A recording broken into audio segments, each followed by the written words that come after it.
I think the answer on how we make change happen is education. Of course, it brings up another question. What does that even mean? Whether it's crime or the secret ingredient to Chicken Unlimited's barbecue chicken, education seems to be the answer for everything. It's one of those magic words like love that people say is very important, but it's incredibly difficult to define. When people say the key to change is education, do they mean high school education? Do they mean proverbs and parables? Do they mean experience from certain situations? I personally think that when people say education, a lot of times what they mean is gaining the knowledge or expertise on how to deal with a situation, how to deal with crime, how to deal with poverty, how to hide the guava from your family, the important stuff. But I think the critical part of education that is often overlooked is the why. I mean, yes, you could teach a person calculus, but if you don't teach them why it's important, then what's the point? Which is probably why I don't remember what calculus is. This is the perfect time to bring up the most popular question that I get. Who is Allan? Well, that and how do you pronounce your name?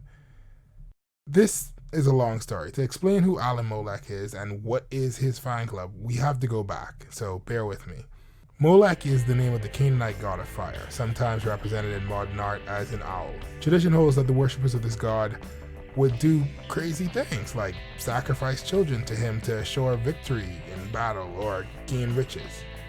MOLECH has and continues to represent a culture where those with power sacrifice those that depend on them to gain momentary success. Now that could be a king killing his son hoping to appease a giant owl in the sky so that he wins a battle against his enemies, to an economic system that takes advantage of the lower class as depicted in Fritz Lang's Metropolis.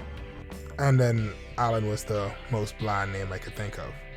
So the Allan MOLECH fan club is basically taking a look at various systems that are accepted that don't necessarily benefit all the persons in the community.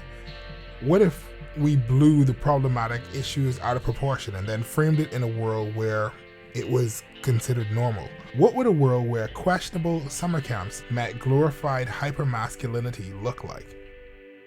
Hey mom, can I have this dance with you? Wait, man, what you doing, buddy? What's wrong with you? Listen, what color this bear is? Brown. All right, so what else you know, Brown? Rice. I wasn't that's a bit unconventional, but let's roll with that, all right? Let's try this again, right? Excuse me, brown rice. Hey, you looking delicious and full of fiber.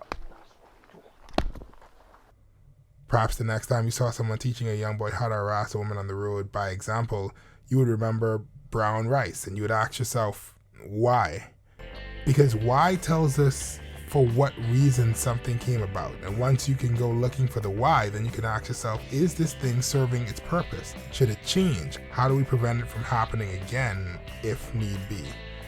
To me, that's education. That's how you change.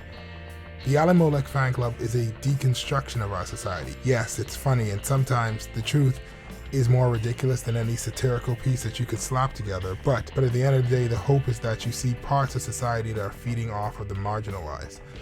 That whenever you see the sign of MOLECH, you don't hear an owl saying who, but why.